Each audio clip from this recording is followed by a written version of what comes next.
Welcome to the How to Be Awesome at Your Job podcast, the show where brilliant professionals share how to sharpen the universal skills required to flourish at work. Enjoy more career fun, wins, meaning, and money with your host, Pete Makaitis.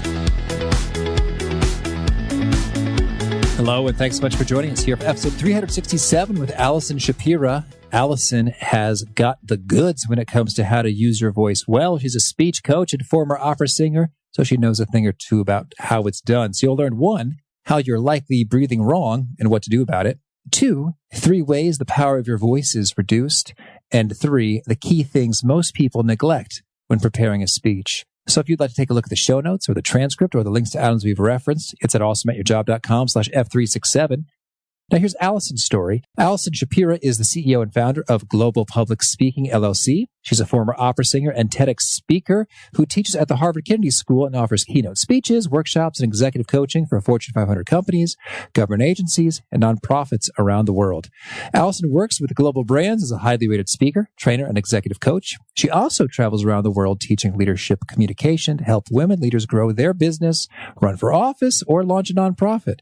She holds a master's in public administration from the Harvard Kennedy School, is a member of the National Speakers Association, and is an internationally renowned singer-songwriter who uses music as a way to help others find their voice and their courage to speak. She speaks Italian and Hebrew and has studied 8 other languages. Thanks to Allison for sharing some time with us, and thanks to our sponsors. Check them out. One sponsor to check out is Harvard Business Review. This brilliant magazine, published at hbr.org, is the leading destination for smart management thinking. Fun fact, HBR has been mentioned in 108 episodes of the show.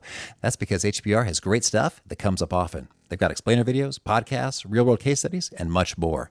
I think of HBR each night that I put on my special orange glasses. Their article, Will Blue Light Glasses Improve Your Sleep?, revealed that those who wore them reported better sleep and a 7% improvement in work performance as compared to those who wore the sham glasses. So I cite HBR anytime anyone tells me that I look silly wearing them. Now, much of HBR's content is available for free when you sign up at their site. Subscriptions that get you unlimited content cost $10 a month. If you visit hbr.org/subscriptions and enter the promo code AWESOME, you can save 10% off of that subscription. Again, to save 10% off of your HBR subscription, go to www.hbr.org/subscriptions and enter the promo code AWESOME. And big thanks to our sponsor, Acorns. Acorns makes it easy to start automatically saving and investing for your future. You don't need a lot of money or expertise to invest with Acorns. In fact, you can get started with just your spare change. Acorns recommends an expert-built portfolio that fits you and your money goals, then automatically invests your money for you. NerdWallet.com, whom I love on these sorts of matters, gives Acorns a whopping 4.7 stars and says, quote, if you want to make the most of your spare change, there's no better place to do that than Acorns. Head to acorns.com/awesome or download the Acorns app to start saving and investing for your future today. And we got a legal disclaimer here. It may not be representative of all clients. Tier 1 compensation provided. Compensation provides an incentive to positively promote Acorns. View important disclosures at acorns.com/awesome. Investing involves risk, including the loss of principal. Please consider your objectives, risk tolerance, and Acorns' fees before investing. Acorns Advisors LLC, Acorns, is an SEC-registered investment advisor. Brokerage services are provided to clients of Acorns by Acorns Securities LLC, member FINRA/SIPC. For more information, visit acorns.com. Here is Allison. Allison, thanks so much for joining us here on the How to Be Awesome at Your Job podcast. It's great to be here. Thanks, Pete.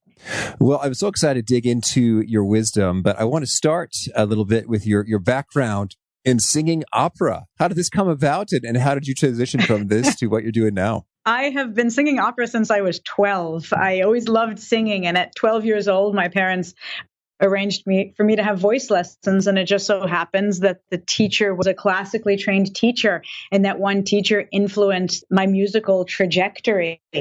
And so I always wanted to sing opera growing up.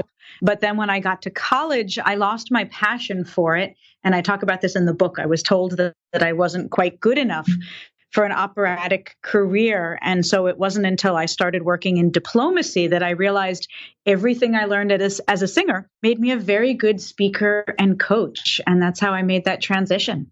Oh, excellent. Could you give us an example of sort of one key learning from singing that carries over into the speaking coaching? One key element that carries over is the importance of breathing. So as opera singers, we know it's critical to learn how to breathe and then project our voice in a way that commands the room. As speakers, we know it's important, but no one ever teaches us how to do it. So as a singer, I actually had this great training in vocal production that helped me project my voice when speaking as well as singing. So that was an incredible advantage that I had as a public speaker when I already knew how to play with and project my voice. Oh, excellent. And so could you orient us a little bit to your company, Global Public Speaking, and your latest book, Speak with Impact? I would love to. Global Public Speaking is a communication training firm that I founded. And we've since grown to a team of 6 people. And we teach public speaking and presentation skills through one-on-one coaching, group workshops, and then I give keynote speeches on the importance of finding your voice and your courage to speak. And that's very much in line with what my new book is about, Speak with Impact, how to command the room and influence others. It's a guide to the busy professional moving up in their career who wants to use their voice as a way to exercise leadership. How do they need to communicate with confidence and authenticity so that they can have a powerful impact on others? That's the premise of the book. Mm-hmm. I dig it. So we talk about a powerful impact on others. Could you maybe orient us a bit to sort of what is the why behind this, or the difference that it makes in one's life when your speaking is impactful versus not so impactful? It has a number of benefits. And to give you an example, I do a lot of programs in-house for companies where I'll work with teams and top talent or emerging leaders. And we're focused primarily on professional speaking. So as you walk into to lead a meeting as opposed to simply be part of the meeting, how does your communication need to change? Because the more senior you become, the more people are looking to you for guidance. So we focus on the professional components of speaking, but I'll often get emails from clients I've worked with who say, just a couple weeks ago, I spoke up on behalf of my kids' school because they were going to change the school and there was a lot of media coverage. And so using the communication training that we worked on for my job, I was actually able to make a persuasive case to save our kids' school. It's an amazing experience to see. We use these skills for a professional purpose, but they have an incredible social impact as well. Okay, well, so could you maybe orient us then? What are some of the main differentiators between a voice that is highly impactful versus one that isn't? Well, when we talk about voice, there are a lot of things that we do that reduce the power of our voice. It could be filler words like right, so, and just, which is my personal pet peeve when we buffer everything with just. So that's something that reduces the power of our words. And then we also might use vocal fry, and I'm demonstrating by making my voice croaky, or uptalk when our voice goes up at the end of a sentence. Now, interestingly enough, vocal fry and uptalk and fillers, these are things that both men and women use. But what I've noticed is that when women use them, it disproportionately hurts us more. It holds us back more. So that's an interesting distinction that I've observed. The antidote to all of those is using breathing so that your voice can command the room, so that you speak with confidence as opposed to speaking in a questioning form. And that's so important when you're trying to convince someone to do something, whether you want them to adopt a course of action in your company or save your school. The conviction in your voice has a huge impact on how you come across. Well, so I'm intrigued by several of the things you said there in terms of, well, first, let's get to the how. So if you breathe right, you're going to address a lot of these in one fell swoop. So what does breathing right consist of, and how do we do it? I have a particular 3-step technique that your listeners can see on my website, globalpublicspeaking.com. So there's a place where they can learn that and practice that while actually watching me. But it comes from recognizing that as we breathe, there's a way that we can breathe that lets us take in a nice full breath of air and then exhale while speaking on the breath. And that's a difficult concept for a lot of people to think of initially. But once they get the hang of it, it's essentially exhaling while you're speaking so that your breath projects your words forward as opposed to having them fall back into your throat. And that's a particular technique that I have videos that walk people through. And okay, interesting. Exhaling while you're speaking. I'm thinking about it right now. as I'm doing it. As well. I can hear it. But a lot of people think they have to hold their breath while they're speaking, but they should actually be exhaling while speaking. Okay. And so I think that I'm always exhaling when I'm speaking because I'm running out of air and feel the need to take a breath. But is it a matter of degree? Like exhale a little more than you think you should or you're accustomed to? It's exhaling continuously as opposed to holding it back and then trying to speak anyways. And it's also about taking more frequent breaths. So if you're running out of breath at the end of a sentence, then perhaps you need to use shorter sentences or take a breath at every punctuation mark. Okay, yeah, that's interesting. And I remember we had Roger Love on the show earlier, who's a speech coach. Oh, yeah, absolutely. And so he used the metaphor of, I think he called it the squeaky hinge. Like you start off a sentence pretty strong, but then toward the end you're running out of your air, and so it kind of sounds like this at the end. And I think that I'm exaggerating, but I've even noticed it when I'm editing my openers and closers in the podcast. Like, oh, sure enough, there's a shorter waveform, in my digital audio program toward the end of that sentence. I'm doing it. Oops. Note to self. Breathe more. Exactly. And again, it's not just breathing more, but letting the breath continue even through the end of the sentence, as opposed to letting it trail off, which what happens is you're cutting off the air, but you're still speaking. So as long as you keep riding that breath and using that breath to complete a sentence, then you can avoid vocal fry. I like that. This kind of reminds me of, I guess, sort of sports things. If you're swinging a bat or a racket or doing a boxing punch, you want to sort of follow through the motion all the way until it's sort of well past the point of impact in terms of having sort of a full, complete connection there. Exactly. So the follow through is critical. Okay, very cool. All right, so the breathing solves a lot. And so on the website, is there a particular link or place to click to, or can we link that so we get right to the right spot with those videos? I'll make sure that I send you a specific link to that so people can click on it and immediately see the breathing video that walks them through the 3-step process. Okay, well, so that's cool. And then I'd love it if, so I guess we got the videos, but if we could maybe just take a moment. So could you just hear in brief, like what is step 1, step 2, step 3? Sure. Well, step 1 is finding the right posture. And I teach people how to stand tall with their feet flat on the floor so that they're in the best position to take in breath. And then the second step is breathing in a way that avoids using their chest to breathe, but rather breathes into their stomach and abdomen as if they had a balloon in their stomach that's filling with air as they breathe in. And then the third step is exhaling and speaking on the breath, as we discussed, and practicing that exhalation while speaking. So that's the 3-step process in a nutshell. Okay, cool. And then I also want to return to some of the points you made about the vocal pauses. I did just one. That was for demonstration purposes, Allison. So of course it was. I would treat you said the word just in particular is a pet peeve of yours. Let's hear your rant so any just users can shape up. Well, if you think about the word just, what does it mean? I just want to say it's almost as if you're asking permission to speak up, as if you're saying, don't worry, I won't take a long time. I just want to say this one thing. And I believe each of us has something incredibly powerful to say on behalf of ourselves or on behalf of others. And when we say just, we apologize for whatever it is that we say next, as opposed to owning what we believe and owning our right to say it, which is why I don't like using the word just.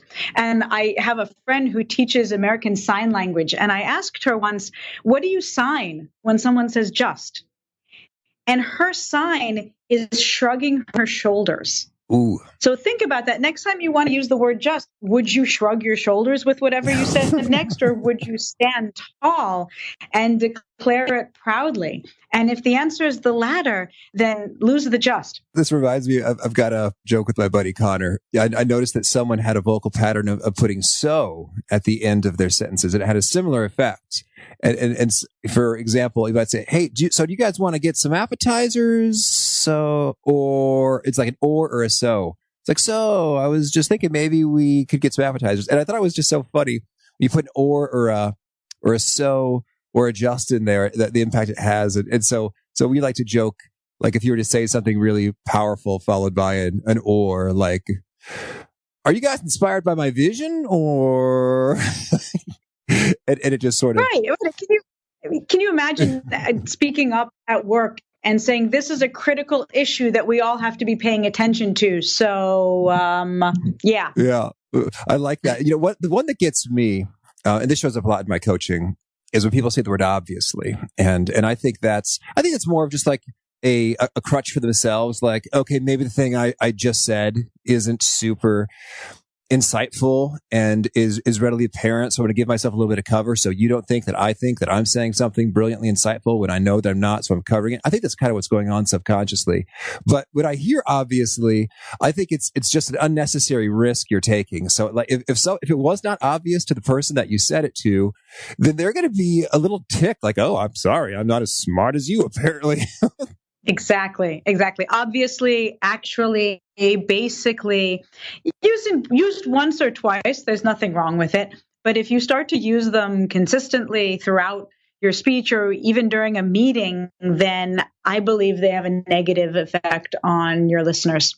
Right. And I think that basically can sometimes be helpful when we're having a good summary sentence there. It's like, basically, we're trying to reduce the customer churn. Oh, yeah, exactly. Yes, thank you for summarizing it or paraphrasing what I just said. So that's helpful there, but it definitely kind of finds its way in a lot of places where it doesn't quite belong. Well, cool. So thank you for talking about some of the voice differentiators there.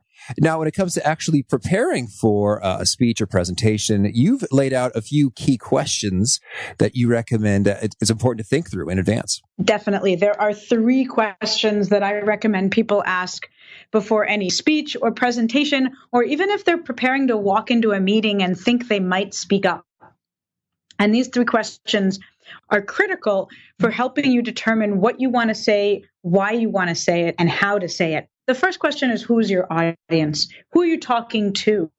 Which helps you understand how they're going to feel about what it is you have to say. And that helps you choose your argumentation. It helps you choose your structure, your stories, your data. So putting yourself in the audience's shoes helps you craft something in a language that they're going to want to hear. The second question is, what's your goal? And every speech is an opportunity to influence people's behavior, to change the way they think or act, which is an incredible opportunity. So be purposeful in advance of your speech or presentation in thinking, well, what do I want people to do? And if appropriate, put in a call to action. A very clear call to action at the beginning, at the end, or at the end of your remarks. So those first 2 questions, who's your audience and what's your goal, are fairly straightforward. These are questions many of us would ask ourselves before a speaking situation. The third question is the most important and the least obvious. And the third question is, why you? And by that, I mean, why do you care about what you're talking about? Because a lot of times people will be reading something off of their company's website, or they'll be using language that doesn't feel authentic to them. And as a result, the speech falls flat.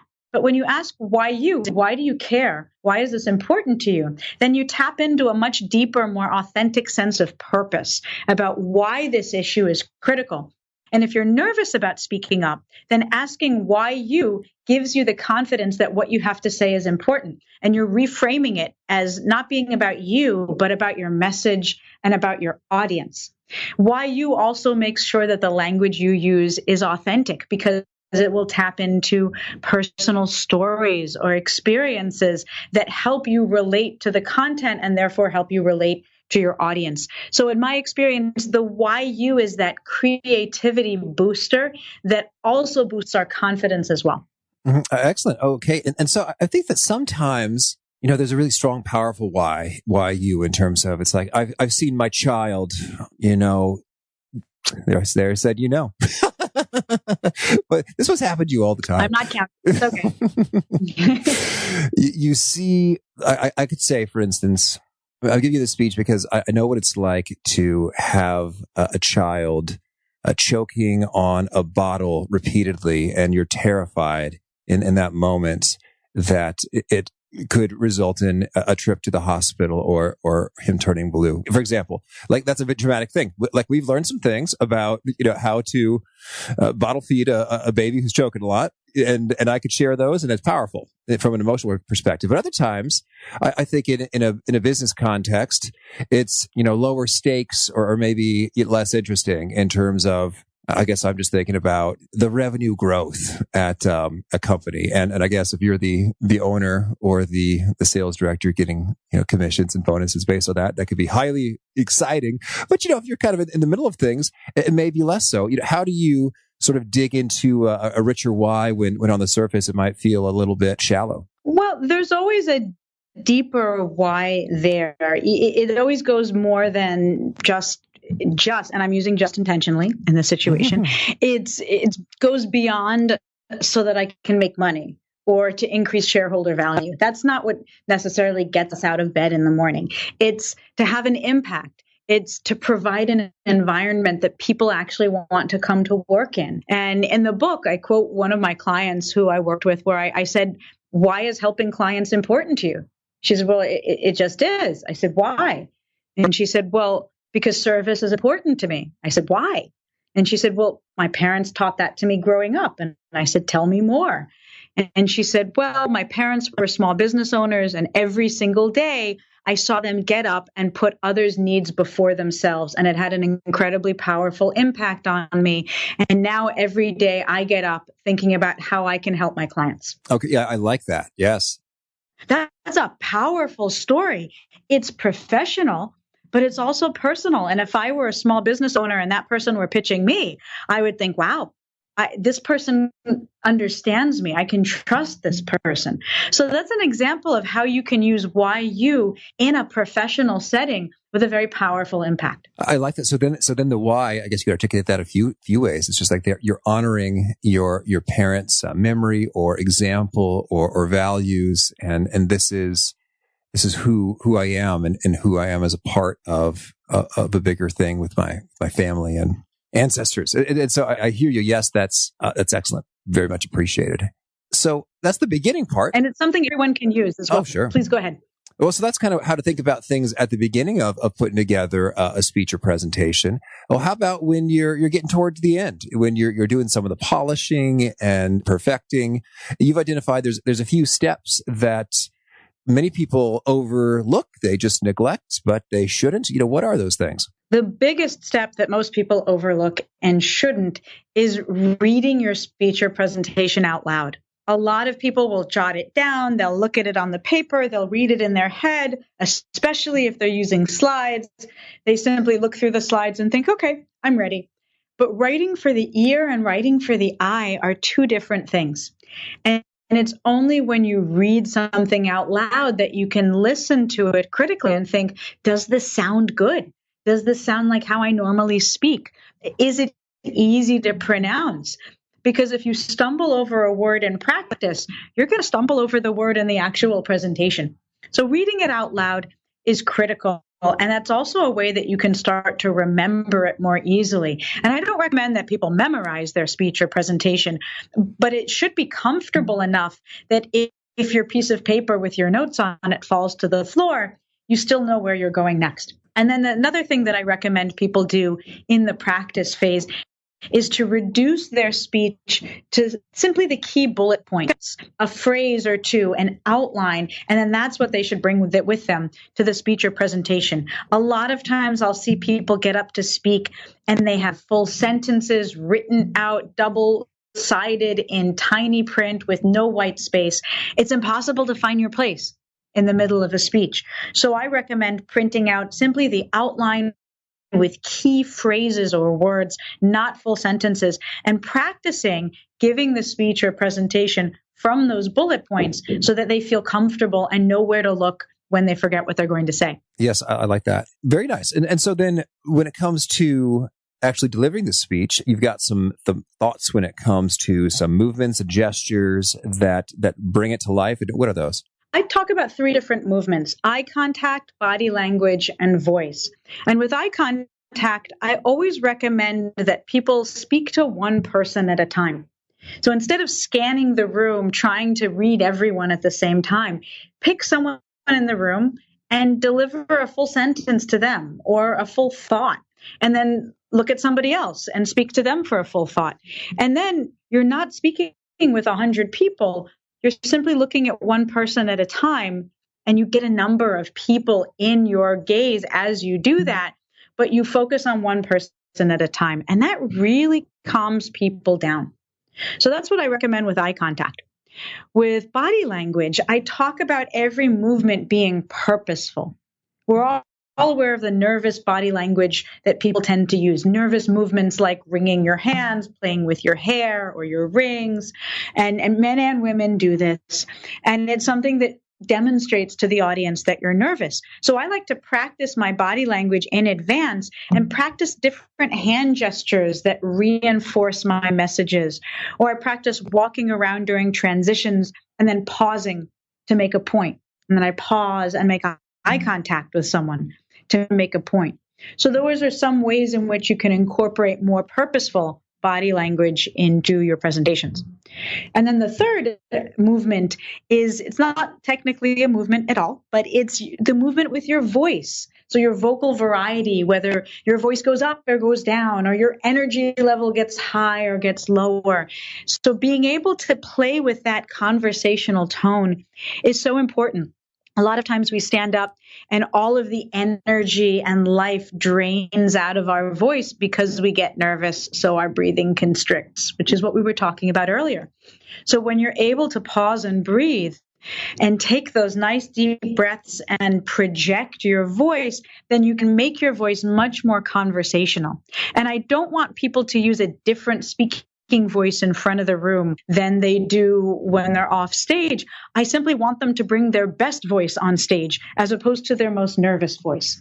So those are the three different movements that I talk about in the book: eye contact, body language, and voice. And I'd love to get your take when it comes to these matters. To what extent do you think about this from a perspective of, okay, in this sentence, I will use this hand gesture, as opposed to thinking about the underlying emotion? And I guess I'm thinking about, again, you might call it like method acting, in terms of, okay, I'm really going there emotionally, and thus naturally my voice and my hands are going to do those things because they correspond to the associated emotion, versus, make sure to widely spread your arms in this moment. I guess I see pros and cons to both approaches. And I worry, I think maybe that if I overdo it, in terms of listing out, this gesture at this phrase, then it could come across as a little bit like, you're just sort of doing a show, Pete. You don't actually feel these things.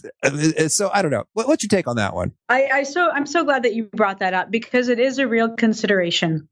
And I certainly don't want people to feel like they're acting out their speech or presentation. The idea is natural body language doesn't always come naturally, which is funny to say, but absolutely accurate, because in the moment we're nervous, we're thinking about so many things. So it can be helpful to practice in front of a mirror or videotape ourselves on a device or a phone and try out different hand gestures. Try things out to see what matches the words we're using and what feels natural.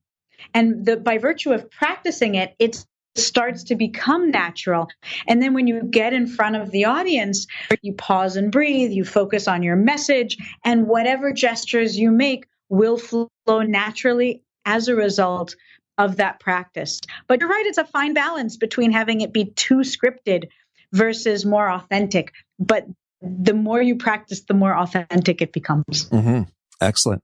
Well, now tell me, anything else you want to make sure to mention before we shift gears and talk about some of your favorite things? Well, one thing that I'd like to make clear is that public speaking doesn't just happen when you stand up on stage in front of a group of people with a microphone and a spotlight on you. Public speaking is something that happens every single day. Speaking up on a conference call, speaking up in a meeting, asking a question at a conference, even if you're not on the panel, interviewing, pitching, speaking to clients, speaking to leadership. All of these are examples of public speaking. So once people recognize, A, that public speaking happens every single day, and B, to some of your earliest questions, that it's critical to how we come across to others, to how we can effectively build relationships, then all of a sudden it becomes so important that we learn and become comfortable with this skill because it affects every aspect of our life, professional and personal, and makes us more impactful in whatever it is that we believe in. So it's important that people see public speaking as something that they do every single day. Lovely. Thank you. Well, now could you share with us a favorite quote, something you find inspiring? One of my favorite quotes is by a Persian poet, Hafiz, and I hope I pronounce his name correctly. The words you speak become the house you live in. Thank you. And I find that quote so powerful because it's about the language that we use and the impact it has, not just on others, but on ourselves. So it becomes very important to choose the words that we use. And how about a favorite study or experiment or bit of research? Oh, my favorite piece of research that I've read recently is about chewing gum and its impact on immediate word recall.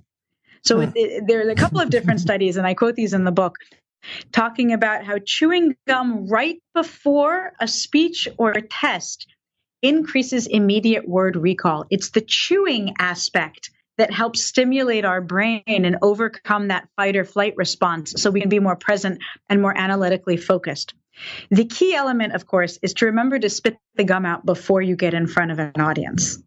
So now, what is immediate word recall? How do we define that? Immediate word recall would be remembering what you're supposed to say in your speech. So remembering your first sentence or remembering your main points, or in a test, being able to remember what you just studied so that you can answer the questions correctly. Wow. That is intriguing. And I guess is the theory that there's a sort of a neuro pathway associated with the motion of a mouth and words because we speak words, or how do they think that works? It's very interesting. And I'm not a neuroscientist, but from what I've read, when we get nervous, it's the amygdala of our brain that's overriding with that fight or flight response. And when that happens, our mind goes blank. We forget what we're going to say because we're preparing to run away from danger. But the act of chewing is something that stimulates, and I want to make sure I'm getting this right, it activates the prefrontal cortex, which is the more analytical part of the brain that helps us focus on what we want to say next. Oh, cool. Thank you. And how about a favorite book? Besides my own book? Favorite book. There are so many fantastic books. I just finished reading Never Split the Difference by Chris Voss. It is a negotiation. Oh, we had him on the show. Oh, you had him on the show. Oh, Chris, fantastic. That was a page turner. I'm sorry to interrupt. Tell the world why you loved it. I was a big fan myself. I have studied negotiation and I have taught negotiation in the past. And there are some fantastic classic books out there on the subject. What I love about Chris's book is the practical component of it. And it's something that I try to emulate in my own book. I want to make sure whatever people read, it has stories to back it up and they can immediately apply it to their work. And I was reading Chris's book while I had a negotiation going on in my business. And so I'm reading the book and I'm making notes in the pages and I'm changing my tactics and my strategy in the moment to positively influence the negotiation. So what I love about the book, very readable, which I appreciate, very interesting in terms of stories, and then the immediately practical, applicable tips that I could use right away. So many, many reasons why I love that book. Absolutely. It's a winner. And I found myself doing it all the time in terms of, trying to elicit a no, and it works great, especially when people are hard to get on emails, like, oh, where'd they go? It's like, are you no longer interested in being a guest on the podcast? Oh, no, I'm sorry, Pete. It's just that, things got busy. I'll grab a time right now. It's awesome.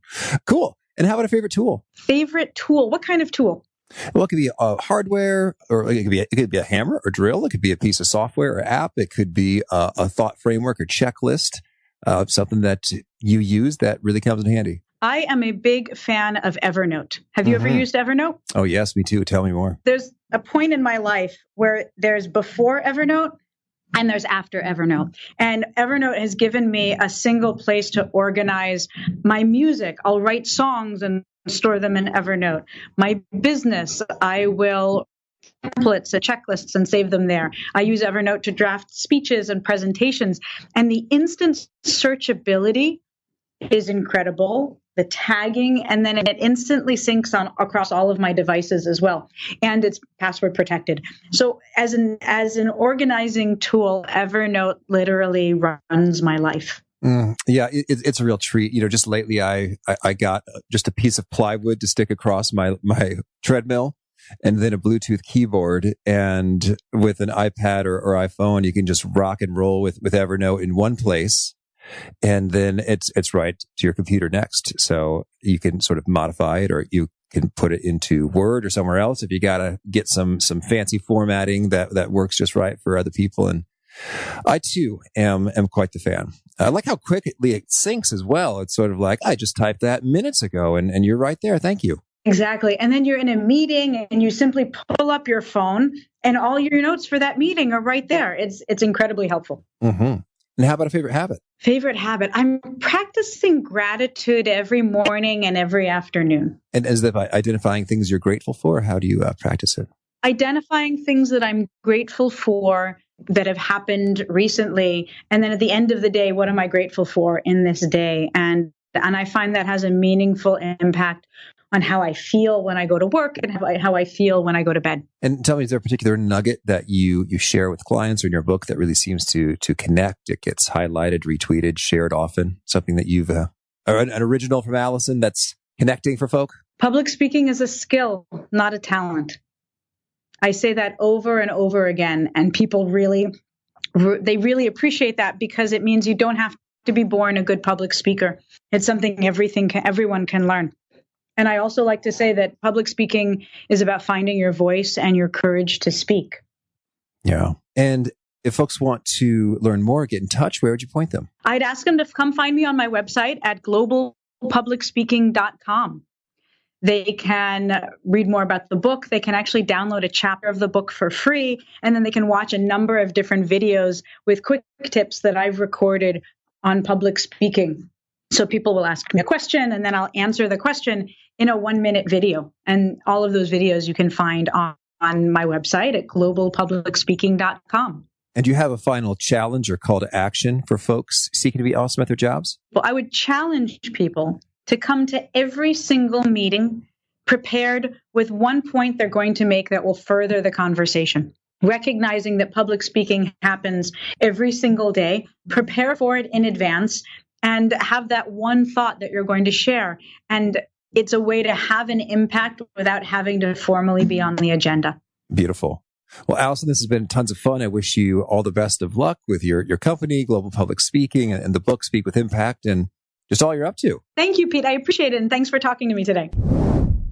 Ever since this conversation with Allison, I've been all the more keenly aware and attuned to when I or others say just, which is her personal pet peeve as a vocal filler, because it sort of cuts the power associated with what you're saying. Instead of you saying that forcefully, you're just saying this. And I also notice that in emails frequently. I'm just following up. And so, yeah, let that be a lesson to you. The word just can undercut some of your oomph, your power when you're speaking. So hope you dug that and other tips from Allison. Again, the show notes, the transcript that links to items we've referenced, it's at awesomeatyourjob.com/F367. If you haven't already, I hope you will push the subscribe button. If you do, you'll catch our next guest. It's Taylor Jacobson, and he has got a pro tip and free tool to boost your focus, to hunker down and get stuff done when you find that you're procrastinating and unable to do so. I'm so excited to introduce you to it. So that's the next episode with Taylor. Until next time, peace. Thanks for joining us for today's episode. To get the most out of this conversation, visit awesomeatyourjob.com to find today's show notes, transcript, and infographic summary cheat sheet. For more entertaining professional skill sharpening, be sure to subscribe to catch the next episode of How to Be Awesome at Your Job.